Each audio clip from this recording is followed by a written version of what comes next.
Greetings, ladies and gentlemen, and welcome to this narration of the web series 3 Fleets, taken from Reddit with the author's approval. If you are new to the series, there is a playlist listed down below, and as always, I hope that you enjoy. Chapter 10, Perambulations of the Heart. Wex sat in a dim room that he had rented. Outside, signs and garish advertisements battled for attention. An animal cried out and then was cut short. The threadbare covers on the window did nothing to shut out the lights and sounds of the bazaar below his room. Releasing the air valve in his respirator mask, Wex took a deep breath of the still night air in his room. He sat, staring at the floor, just being, breathing, not thinking, not talking, not doing. Silence surrounded him as he pushed the outside sounds away in his mind. Wex sighed once, heavily, then pulled out a small screen from his breast pocket. He attached a small silver cylinder to its side and made a number of adjustments. In moments, he was facing Mandy's face on the screen. "Hey, Wex, what's up?" Mandy asked. "Same as always. This is the third planet I've searched and no one's heard of Jericho. Finding one planet in a galaxy is going to be tough." "Yeah," Wex said. "Darwa's intel had all the pointing to the sector, but I haven't found anything yet." "Did he send you on a wild goose chase?" Max paused. "Maybe. Doesn't feel like it, though. Darbers would rather watch me suffer than just waste my time. Besides, he might be wrapped up in bureaucracy, but he knows what the mission is. I don't think he'd take a senior agent out of commission just because he was angry." "Well, if you say so. How's the new room?" Yeah. To be honest, I hadn't even noticed. All these dives in the Roach motels are blending together after a while. But I've got my gun, and I set the alarm on the door, so I'm good." "Why don't you just come back for a little while? You've been out there for over a month." "And those slaves have been out here for over 30 years. I can manage." Mandy chewed on her bottom lip. "How's the new disguise working?" "Not bad. A face respirator and a couple prosthetics is all it takes to not look human. The fat suit was fun, but I can breathe and move a lot easier like this." "Wex," Mandy said, if you need something." "I know, Mandy. I know. I better hit the rack. Got another big day of disappointment ahead of me tomorrow. There's a bazaar right outside that I'm going to hit up." "Good night, Wex." "Good night, Mandy. Agent report over." Wex powered off the little screen and attached the crypto cylinder, secreting them back into his vest pockets. He sat in the dark and listened to the white noise hum of the street outside. Wex walked up with a limp through the bazaar with the sweat pooling in the small of his back. He'd fallen asleep in a chair, and by the time he'd woke up, his body was too stiff to move. It had taken most of the early morning to work out the knots in his back and legs. By the time he'd made it out of the bazaar, the sun was high above and angry. Wex meandered through the narrow passages between the stalls and shops on either side of the street. Even through the fake respirator, Wex could smell dozens of species and exotic fruits pressing in close around him. Once or twice, Wex was caught downwind of something too pungent for his Earth-based biology, and he found himself wiping tears from his eyes. The bazaar was doing brisk business without being overwhelmed. Vendors and customers alike chatted and moved on. A light breeze appeared and disappeared with little regularity. As Wex passed a stall, something caught his eye. It was gone too quickly for him to consciously recognize it, but something pulled at him. He glanced over the cheap wares on display, but that didn't feel right. Wooden supports held a weak roof over the perpetrator's head. Attached to the uprights were bits of colored cloth dancing in the breeze. Wex held the lowest bit of cloth, then the next, then the next. Just as he lifted a faded red scrap of cloth barely above his head, his heart dropped. A solid tug dislodged a makeshift flag. Wex laid it flat in his hands, forming a T shape. To be sure, he wasn't imagining it. The 3 circles, one large and 2 small, lit rounded script at the bottom corner, nearly too faded to read. Disney. Wex barked at the vendor. "Hey, where did you get this?" "You like?" the vendor asked, his voice rough and translation lagging. "It's 7, no haggling." "Where did you get this?" Wex bit off his words, trying to hold his anger, his hope, his fear, and his joy in check. 7. Wex dug through his pockets and found enough of the local currency to purchase the worn and ragged T-shirt. "There," Wex said, paying the vendor. "Now where did you get this?" "Trader, a box of goods was in box." "I'd like to see the box," Wex said. The vendor considered for a moment, then reached down and brought the box half full of random bits of detritus. Wex reached for the box and the vendor held out of each. 200, box 200. "There is no way the crap is worth 200. I'll give you 10. Wex had heard other vendors haggling and bartering all morning. "Box worth nothing to most, box not worth 200 to you." Wex cursed himself for his eagerness. 50, Wex said. The vendor paused for a moment. 190. After a few more rounds of back and forth, they settled on a price. Wex tore through the box, finding old Nikes, a copy of the Bible, and many used and worn clothes. "I need to know where all this came from," Wex said.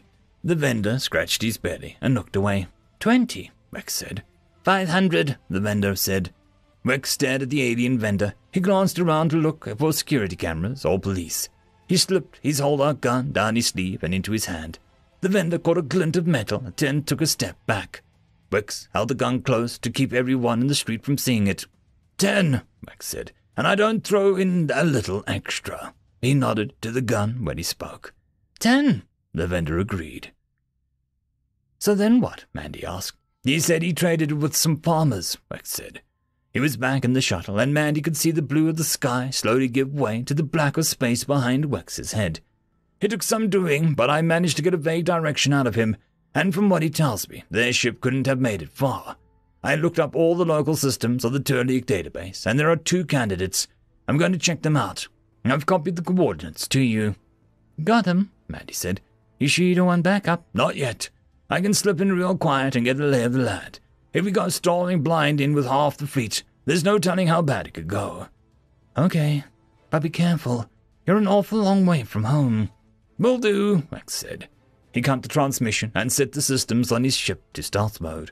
The lights dimmed as the settings took place and let him know that it was done. Hours later, Wex drifted silently over a dusky green planet. He'd launched a probe to the other candidate planet and waited for its results as he investigated the planet below him. There were no satellites in orbit, no communications channels broadcasting, and no signs of inhabitants. Wex was awoken by a hushed pinging from the main console. He called up the display and saw an outline highlighting a finding. Zooming in, Wex saw humanoids walking around and felt his heart leap into his throat. He enlarged the scan and saw the ramshackle shuttle sitting some distance off, several kilometers away. Wex saw an angry burn scar across the land. It stretched for a dozen kilometers or more and was gouged deep into the bedrock. Wex completed 5 more orbits, each time scanning more details, looking for any signs of hostiles. The pitiful shuttle was the only sign of high technology that Wex found. He decided to chance it and take a closer look. He made planetfall 1,000 kilometers to the west during his next orbit and dropped low to avoid detection. The wind screamed past his shuttle as he bottomed out only 100 meters from the land. Wex shed speed as rapidly as he could, slowing to a sedate pace as he approached the settlement. Night was coming, and it would be full dark within an hour. He made a low pass over the burned scar across the land, and it seemed even more massive up close. Wex passed behind a ridge of bare 3 kilometers from the settlement and set the shuttle down as quickly and as quietly as he could. Stepping out of the shuttle into the twilight air, Wex took his first breath of the alien planet. No matter how many new worlds he visited, this one moment, this first breath, always seemed sacred to him. Securing his pack and checking his gear, Wex headed off towards the settlement. He crept along the scrubs and washabouts, keeping his head low and setting each foot softly head to toe. What seemed like an eternity later, Wex was close enough to make out the campfires and torches of the settlement. It was fully dark now, with only a starlight to show the way. Wex was especially wary of unknown animals out for a late-night snack. He was so intent on moving quietly and not being seen that he was almost on top of a woman of the settlement before he saw her. Wex ducked quickly behind a bush and calmed his breathing. The woman was strolling along the border between the settlement and the wild lands beyond. She stayed within the firelight but looked out into the darkness. Her red hair became a halo with a distant firelight behind it. She wore a simple dress that showed several patches and mends. As the woman came closer to the edge of the settlement, Wex tensed. He looked around to be sure that they were alone. When she took the last fateful step towards the dark, Wex leapt. He was upon her before she could register it. He grabbed her with one hand over her mouth and the other around her waist. He spun back into the darkness as she began beating him with a free hand. A dozen steps into the bush, Wex sat down with the woman. "Don't scream," he whispered into her ear. "I'm human, and I'm here to rescue you." The woman paused the furious hail of punches and listened. She nodded once, as well as possible, with a hand over her mouth. Wex slowly released her, making sure to not drop her to the rocky dust. "What the hell are you doing?" the woman asked. "Keep your voice down," Wex whispered. "I told you, I'm here to rescue you." The woman stared at Wex, then burst out laughing. "Mister, you're an idiot." The woman got up and started walking back to the settlement. Wex scrambled to catch her. He grabbed her by the wrist and spun her to face him. "I'm with a group known as First Fleet. Our mission—" Just then, a Turliak lumbered out of the settlement. Wex whipped his head and drew his gun in the blink of an eye. A wriggling blue bolt of plasma tore across the distance and hit the Turliak in the center of his chest. The woman decked Wex, laying him out flat on his back. She rushed over to the fallen Turliak. "Oh no, God no," she said, as she cradled the Turliak's head in her lap. "Come to check on you," Turliak said, his voice weak and gurgling. "I'm fine," the woman said as tears fell to the dirt, making tiny mud puddles. "I told you not to worry so much, you stubborn old fool." She ran her fingers over the rough ridges of the alien's head. "I told you there wasn't any danger in this world that I couldn't face." "And I told you," the Turliak said before coughing up blood, smattering across him and the woman. "I told you that you wouldn't have to face it alone." The Turliak's voice trailed off. Wex had made it back to his feet and stumbled over to them. He held the gun in front of him, but unsteadily. "What the hell?" "You killed my husband, you son of a bitch!" The woman launched herself from the ground with an uppercut that caught Wex right under his chin. The last thing he remembered was the stars as they wheeled past his feet.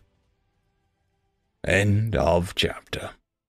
This is a special thank you to the one, the only, the legendary Eric Hino, who has become the only Tier 6 patron. I just want to thank the T5 patrons and channel members. Bob the Dragon, Cam Maxwell, Casper Arnolds, Estrella the Dreamer, Tryagain95, Fudic Yol, Meridian117, Alithia, Jordan Bucksbaum, Angry Marine, Albard and Gusta, and Barkey. Thank you very much. And that, my friends, concludes this video. I hope that you enjoyed. There are links down below, both to support this channel and for the author of this fiction. Anyways, I hope you all have a fantastic one, and I'll see you next time. Cheers.